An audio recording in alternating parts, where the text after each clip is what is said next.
Pagi berkata anak-anak, pagi ini kita akan belajar agama, pelajaran ke-8 tentang kisahnya Esau dan Yakub. Sudah siap ya anak-anak untuk belajar hari ini? Kalau sudah siap, perhatikan dengan baik pelajarannya. Nah, berpikir masa depan berarti memiliki cita-cita. Apabila seseorang mempunyai cita-cita, ia berusaha untuk mencapainya. Nah, kalian semua pasti punya cita-cita.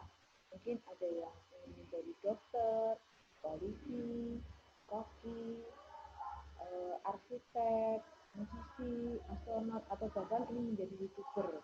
Ya. Nah, bagaimana agar kita bisa mencapai cita-cita itu?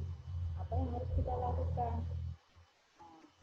Yang pertama, kita harus rajin belajar. Yang kedua, rajin bekerja.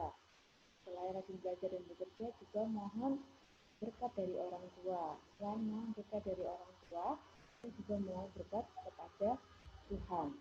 Selain itu, juga kita tanggung jawab dengan tugas yang diberikan Tuhan. Jadi itu jika kita ingin mencapai cita-cita kita yang harus kita lakukan.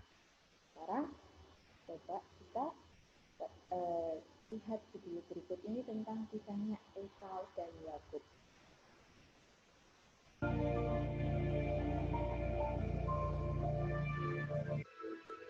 Abraham mencapai umur 175 tahun, lalu ia meninggal.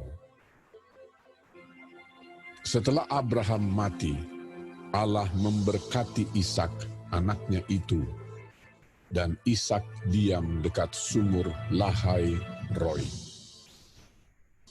Dan Ishak berumur 40 tahun ketika Ribka, anak Betuel, saudara perempuan Laban, orang Aram itu, diambilnya menjadi istrinya. Berdoalah Ishak kepada Tuhan untuk istrinya, sebab istrinya itu mandul. Tuhan mengabulkan doanya, sehingga Ribka istrinya itu mengandung. Tetapi anak-anaknya bertolak-tolakan di dalam rahimnya, dan ia pergi meminta petunjuk kepada Tuhan.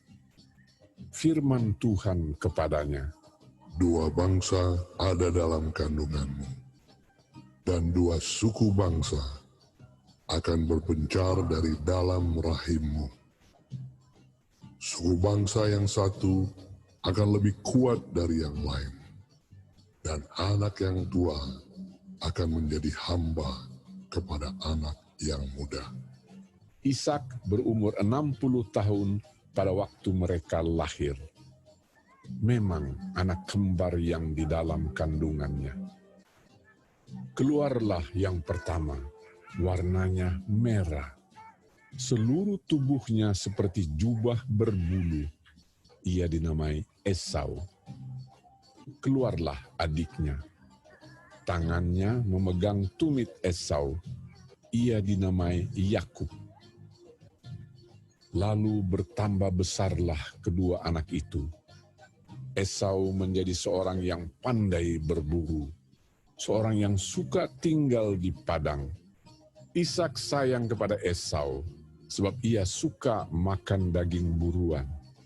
Tetapi Yakub adalah seorang yang tenang, yang suka tinggal di kemah. Tetapi Ribka kasih kepada Yakub. Pada suatu kali, datanglah Esau dengan lelah dari padang. Yakub sedang memasak sesuatu. Kata Esau kepada Yakub, "Berikanlah kiranya aku menghirup sedikit dari yang merah-merah itu, karena aku lelah." Tetapi kata Yakub, "Jualah dahulu kepadaku hak kesulunganmu. Bersumpahlah dahulu kepadaku." Maka bersumpahlah ia kepada Yakub, dan dijualnyalah hak kesulungannya kepadanya. "Sebentar lagi aku akan mati. Apakah gunanya bagiku hak kesulungan itu?" Lalu Yakub memberikan roti dan masakan kacang merah itu kepada Esau.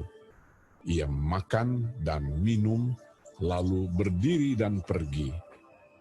Demikianlah Esau memandang ringan hak kesulungan itu.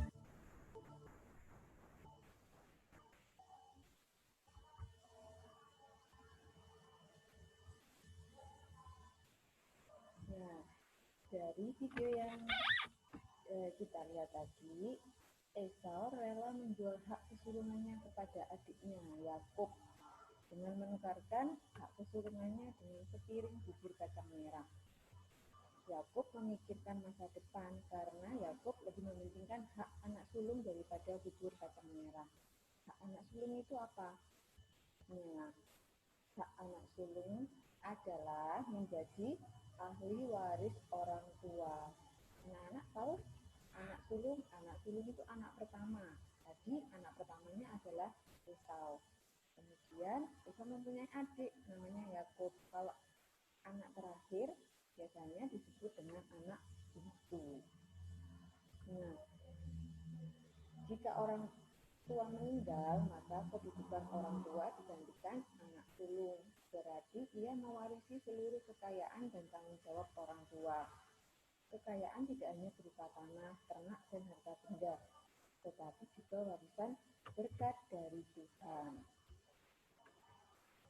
Dari kisah Esau dan Yakub tadi, kita belajar bahwa Esau itu tidak memikirkan tanggung jawab terhadap haknya. Padahal Esau itu anak sulung, haknya adalah mendapat hak anak sulung.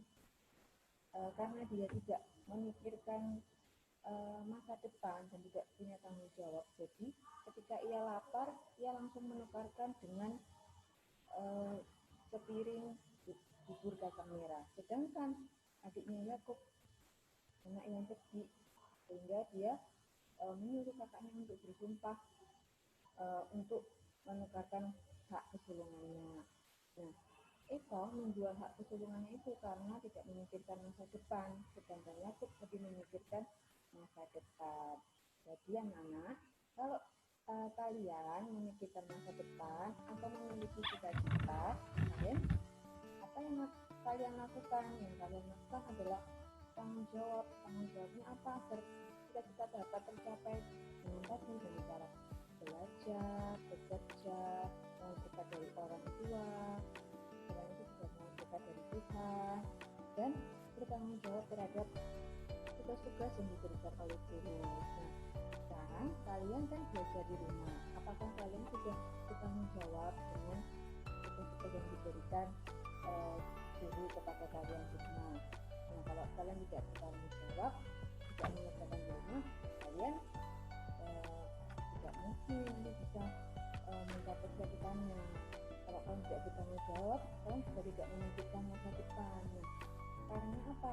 Karena kalau kita bertanggung jawab atau memikirkan masa depan itu supaya kalian nanti bisa mencapai cita-citanya dan menjadi anak yang pintar.